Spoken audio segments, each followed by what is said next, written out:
안녕하십니까. 농지과학교실의 대표 강사 이재희입니다. 오늘은 지난 시간에 물리량이 과학에 도입되는 과정을 알아본 것에 이어서 구체적으로 물리량을 만들어 보고 자연현상을 설명하는 데 바탕이 되는 7가지 기본 단위 물리량과 유도 단위 물리량에 대해 설명하도록 하겠습니다. 물리량은 과학을 수학에 접목시키는 매개체이므로 물리량에 대한 이해는 그만큼 중요합니다. 단순히 외우려 하지 말고 내용을 새기면서 이해하도록 하시기 바랍니다. 지난 시간 물리량 동영상을 보지 않은 사람은 먼저 보고 오시기 바랍니다. 오프라인에서 과학영재학교에 진학하려고 하는 학생을 가르칠 때 경험 하나를 소개할까 합니다. 물리량을 가르치고 있을 때 바쁜데 물리량 같은 것을 배워야 합니까? 하는 질문을 받은 적이 있습니다. 시간은 없고 공부할 양은 많아 항상 쫓기는 생활을 하고 있으니 급한 마음은 이해가 잘 되었죠. 그때 제가 한 답은 당연히 물리량 같은 것은 몰라도 문제를 풀 수 있지만 문제 유형과 풀이법을 익혀서, 사실 이때 익히는 것은 거의 외우는 수준이죠. 문제를 풀 수는 있지만 문제 해결 능력을 필요로 하는 마지막 한두 문제를 풀고 싶으면 공부하여야 한다고 하였죠. 수능이나 논술에서도 마찬가지이겠습니다. 오늘 동영상 내용입니다. 물리량의 성격에 따라 구분하고 물리량을 직접 만들어 보고 기본 단위 물리량 등 물리량을 결정하는 과정을 살펴보고 물리량을 연산하는 규칙을 알아보겠습니다. 지난 시간에 물리량은 자연현상을 설명하기 위해 추상화한 개념에 수를 부여하여 계량한 것이라고 정의하였습니다. 개념을 수로 크기나 방향을 표시할 수 있으면 물리량이 되는 것이지요. 심지어 사랑도 50사랑, 70사랑처럼 수로 표시만 할 수 있으면 물리량이 된다고 하였지요. 물리량은 개념의 성격에 따라 스칼라 물리량과 벡터 물리량으로 구분하였습니다. 스칼라 물리량은 시간이나 질량처럼 수의 크기만으로 개념을 표현할 수 있는 물리량이고, 벡터 물리량은 아래로 작용하는 힘, 오른쪽으로 움직이는 속도처럼 방향 요소를 가진 개념에 벡터를 부여한 물리량인 것을 이해하였습니다. 물리량은 부여하는 수가 연속수인지 이산수인지에 따라 연속 물리량과 이산 물리량으로도 구분할 수 있습니다. 부여하는 수가 연속수인 실수로 표현할 수 있으면 연속 물리량이고, 정수처럼 이산수로 표현하는 개념이면 이산 물리량이 됩니다. 대부분의 자연현상은 공간 속에서 원만한 기울기로 연속적인 변화를 만듭니다. 자연현상이 일어나는 공간은 연속수인 실수로 표현할 수 있으므로 물리량도 연속수인 실수로 표현할 수 있습니다. 연속 물리량은 실수의 완비성이 기초가 되는 아날로그 양입니다. 실수로 표현되는 연속 물리량은 연속 무한의 성질을 가지는 실수의 성격에 따라 무엇보다도 먼저 원점의 위치와 단위 크기, 단위값을 정하지 않으면 수를 표현할 수가 없습니다. 이런 성격에 대해서는 실수의 완성 강의를 참고하세요. 이산 물리량은 앞으로 다룰 기회가 많지 않으므로 여기서 핵심 정리만 미리 간단히 살펴보겠습니다. 어떤 현상이 연속이지 않고 띄엄띄엄 존재하는 경우 그 존재 형태에 맞추어 수를 부여하면 이산수가 됩니다. 수직선 위에 정수가 놓인 것을 생각하면 되겠죠. 어떤 물리량이 이산수로 표현되는 경우 그 물리량은 양자화, 콘티제이션 되어 있다고 합니다. 이때 양자는 양자역학, 퀀텀 미케닉스에서 사용하는 양자와 같은 단어로 매우 중요한 성질을 표현합니다. 양자화 되어 있는 물리량도 정수배가 되는 경우와 그렇지 않은 경우로 나누어집니다. 이산 물리량의 분포가 정수인 경우 양의 정수의 성질에 따라 최소 단위의 크기에 대한 이해와 기본 단위량 1을 정해야 합니다. 예를 들어 전하량의 경우 1.6 곱하기 10의 마이너스 19성 쿨롱을 최소 단위 크기로 하여 기본 단위량 1로 정합니다. 존재할 수 있는 의미 있는 전하량의 크기는 기본 단위량 2의 정수배가 되겠죠. Q equal NE입니다. E equal HF로 표현되는 양자화된 광에너지처럼 HF를 최소 단위량과 기본 단위량으로 정하면 가능한 에너지의 크기는 NHF로 정수배로 한정됩니다. 자세한 것은 해당 강의 시간에 구체적으로 배우도록 하겠고, 오늘은 이 정도로 개념만 익히도록 합시다. 물리량의 성격에 대해 이해하였으므로 구체적으로 물리량을 만들어 보겠습니다. 실제로 물리량을 만드는 과정을 통해 물리량에 대한 이해를 깊게 할 수 있을 것이고, 먼 훗날 여러분이 새로운 물리량을 만들어야 하는 경우에 작은 도움이 될 것입니다. 물리량을 만드는 과정은 2단계로 구분할 수 있습니다. 1단계는 추상화 작업 과정입니다. 물리량은 추상화 작업을 통해 만든 개념에 수를 부여하는 것이므로 먼저 추상화 작업 과정을 진행하여야 합니다. 추상화 작업 과정은 여러 번 공부하여 이제 여러분이 잘 알고 있는 것처럼 3단계로 이루어지고, 결과물은 개념과 정의한 이름 그리고 표현하는 기호로 구성합니다. 두 번째 단계는 개념에 수를 부여하는 궤랑화 단계입니다. 궤랑화도 3단계 과정을 거치는데, 첫 번째는 개념이 방향성을 가지고 있는지 판단하는 과정입니다. 물론 방향성이 있으면 벡터를 부여하고 벡터 물리량을 만들어야 합니다. 방향성이 없으면 실수를 부여하여 스칼라 물리량을 만들어야 하겠지요. 궤랑화 단계의 두 번째는 수를 부여할 개념이 연속수로 표현할 수 있는지, 아니면 띄엄띄엄 존재하는 이산수로 표현할 수 있는지 구분하는 단계입니다.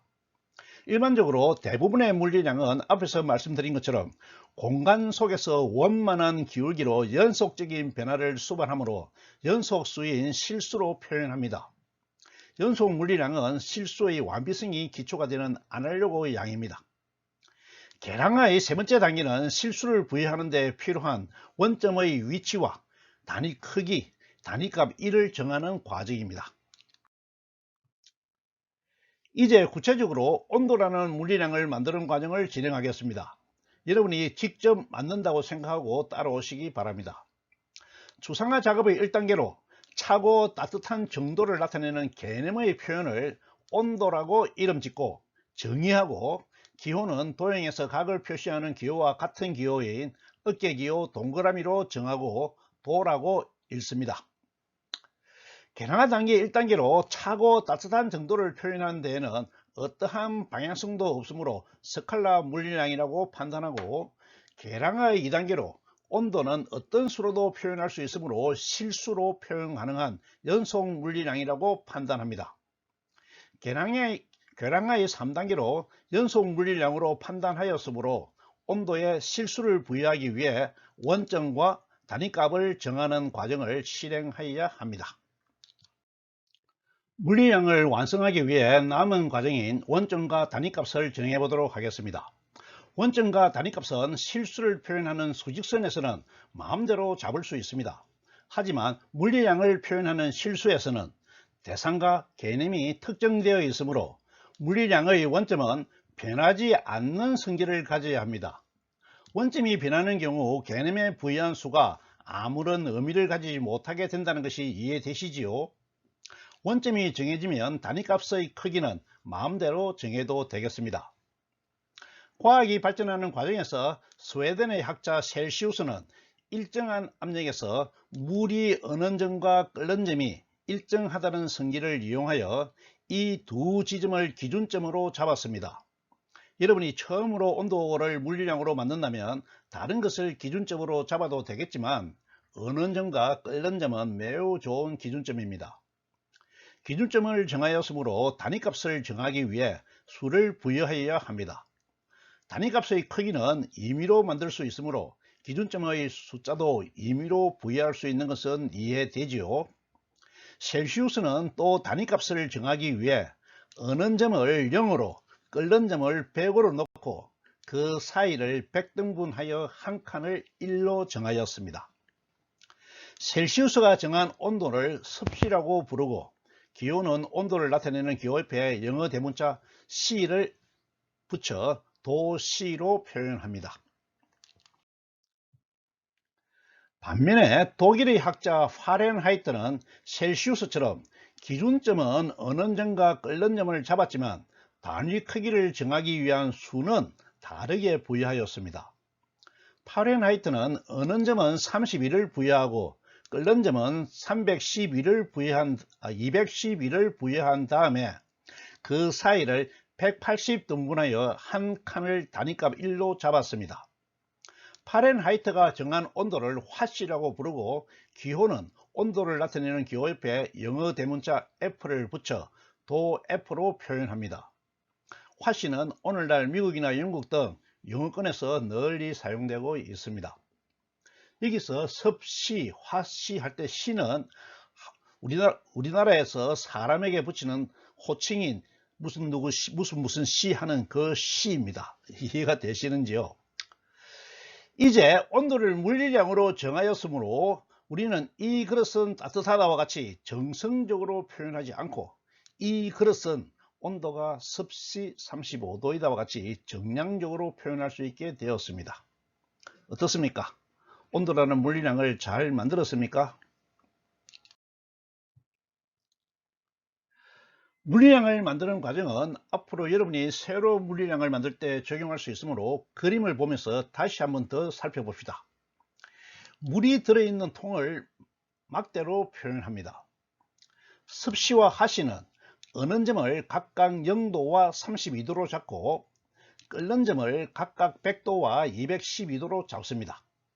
그리고 그 사이를 100등분 하거나 180등분 하여 각각의 한 칸을 단위값 1로 정합니다.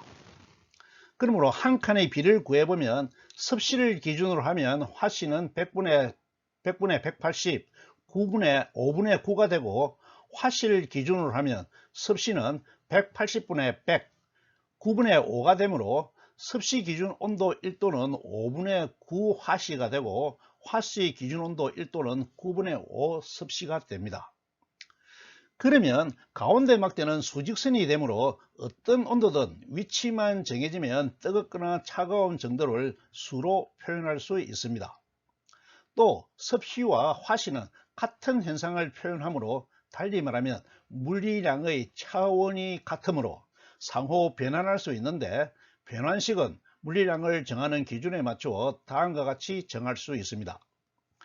어떤 섭씨 온도 X도가 주어지면 그 칸의 비 5분의 9를 적용하여 대응하는 화씨 값을 구하고 기준값의 차이 31을 더하면 됩니다. 반대로 어떤 화씨 온도 Y가 주어지면 기준값 차이 31을 뺀 나머지를 칸의 비 9분의 5를 적용하여 대응하는 섭씨 값을 구하면 됩니다. 이해가 되시죠?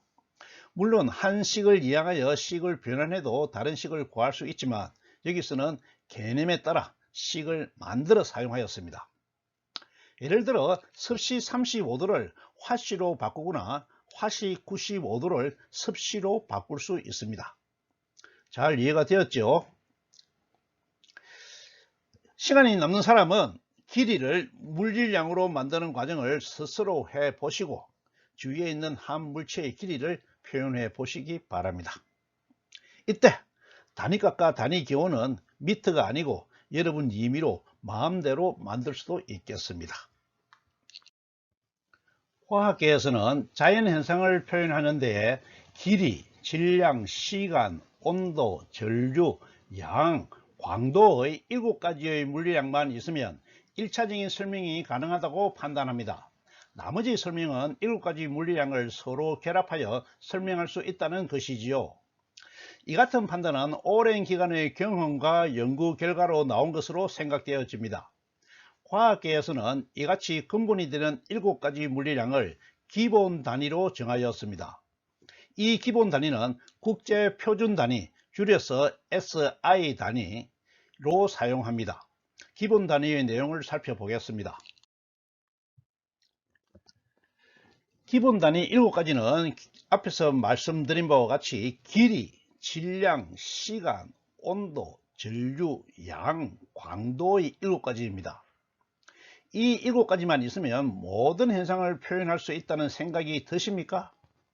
각 단위의 기호를 익히시고 특히 길이, 질량, 시간은 운동을 표현하는 기본 단위이므로 길이의 M, 질량 kg의 K, 시간의 S를 묶어서 MKS 단위라고도 한다는 것도 알아두세요. 앞으로 고전역학에서는 주로 MKS 단위만 사용합니다. 온도는 열과 에너지 분야에서, 전류는 전자기에서 전자기 시간에, 양을 다루는 몰은 화학 시간에, 광도는 광학 시간에 구체적으로 배울 것이므로 여기서는 이름과 내용만 대충 익혀두시기 바랍니다. 몰이 표현하는 수가 6.02 곱하기 10의 23승이라는 것은 지금 외워두시기 바랍니다. 다음에 잊어버리더라도 오늘은 꼭 외워두시기 바랍니다. 이것은 한 다스가 12개를 표현하는 것과 같은 이치입니다. 표에서 기호 미터의 m, 킬로그램 세컨드의 s, 절대 온도의 K, 전류의 암페어를 나타내는 A, 양의 몰, 광도의 칸델라, 칸델라의 시드는 캔들에서 나왔다고 합니다. 캔들은 촛불이죠. 일단 이 단위를 먼저 익히시고 차원은 천천히 익히셔도 되겠습니다. 7가지 기본 단위가 표현하는 현상이 아닌 다른 현상은 기본 단위를 조합하여 개념을 조합하여 설명할 수 있으며, 이렇게 기본 단위를 조합하여 만든 단위를 유도 단위라고 합니다. 넓이는 면의 크기로 정의에 의해 두 길이의 곱으로 주어지므로 단위 기호가 미터 제곱으로 표현되고, 차원은 L제곱이 되겠죠. 부피는 공간의 크기로 넓이의 높이를 곱한 개념이므로 단위 기호는 미터 3승이 되고 차원은 L 세제곱이 됩니다. 밀도는 단위 부피당 질량으로 정의되므로 질량의 단위 킬로그램을 기준이 되는 단위 부피로 나누어 밀도의 단위는 킬로그램 퍼 미터 3승이 됩니다. 농도는 단위 리터당 몰수로 정의되므로 기본 단위 몰을 부피의 단위 리터로 나누어 단위는 몰 퍼 리터가 됩니다. 속도는 단위 시간당 위치의 변화량이므로 변위를 시간으로 나누어 단위는 미터 퍼 세크가 되고, 가속도는 단위 시간당 속도의 변화량이므로 속도를 시간으로 나누어 단위는 미터 퍼 세크 제곱이 됩니다. 힘은 질량과 가속도의 곱으로 정의되므로 단위는 질량과 가속도를 곱하여 킬로그램 질량이죠. 가속도 미터 퍼 세크가 됩니다. 세크의 제곱이 됩니다. 일은 힘과 변위의 곱이므로 단위는 힘의 단위 킬로그램 미터 퍼 세크 제곱에 변위 단위 미터를 곱하여 킬로그램 미터 제곱 퍼 세크 제곱이 됩니다. 이해가 되시죠? 유도 단위를 정하는 방식이 이해가 되십니까? 정의에 따라 기본 단위를 곱하거나 나누면 됩니다. 너무나 간단합니다. 복잡한 기호로 표현되는 유도 단위는 간단하게 다른 기호로 바꾸어 표현할 수 있습니다. 이 경우 관련 과학자의 공적을 기려서 과학자의 이름에서 기호를 가져오는 경우가 많이 있습니다. 이런 경우에는 이름은 고유명사이므로 단위도 대문자로 표현합니다. 예를 들면 힘의 단위 킬로그램 미터 퍼 세크 제곱인데, 이것을 간단히 뉴턴의 공적을 기려서 대문자 N으로 쓰고 뉴턴이라고 읽습니다. 또 일이나 에너지를 나타내는 단위인 킬로그램 미터 제곱 퍼 세크 제곱을 과학자 줄의 이름에서 가져와 대문자 J로 쓰고 줄이라고 읽습니다.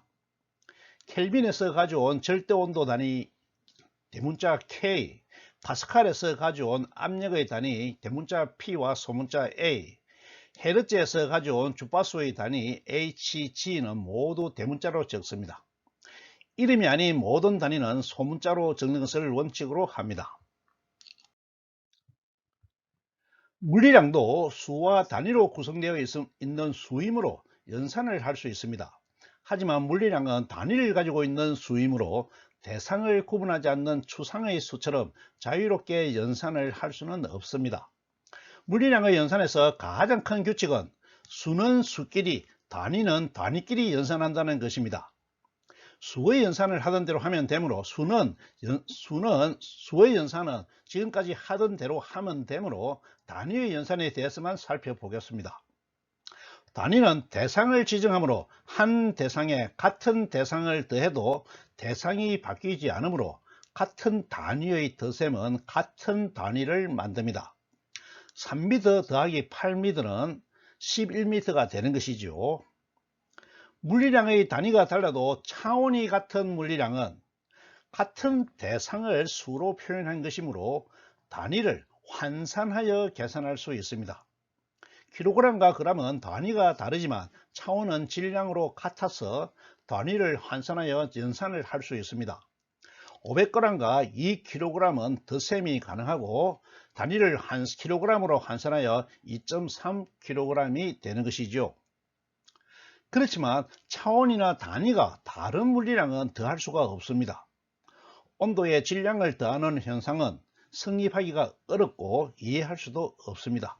그래서 3도씨 더하기 5kg은 답을 구할 수 없는 불능의 상태이죠. 단위를 곱하거나 곱셈의 역영상으로 나누는 것은 모든 단위에서 모든 차원에서 가능합니다. 3m에 5m를 곱하는 경우 수는 수끼리 계산하여 3 곱하기 5를 만들고 단위는 단위끼리 계산하여 미터 곱하기 미터 하여 미터 제곱을 계산합니다. 결과값은 15m 제곱이 되겠죠. 가속도 법칙 충격량의 정의 I = FT, 운동량의 정의 P = MV, 오hm 법칙 V = IR 등 모든 수식에서 따로따로 계산하면 됩니다. 등가속도 운동에서 나오는 변위식에서도 단위만 계산하면 당연히 길이 차원의 기본 단위 미터를 얻을 수 있습니다. 이 단위 계산은 잘 이해할 수 있어야 합니다. 차원이 다른 물리량을 나누면 단위 값에 대한 크기를 구할 수 있습니다. 속도는 단위 시간당 변위로, 가속도는 단위 시간에 대한 속도의 변화량으로, 밀도는 단위 부피당 질량으로, 인율은 단위 시간당 일의 양으로 모두 단위값에 대한 물리량의 크기를 구하고 있습니다.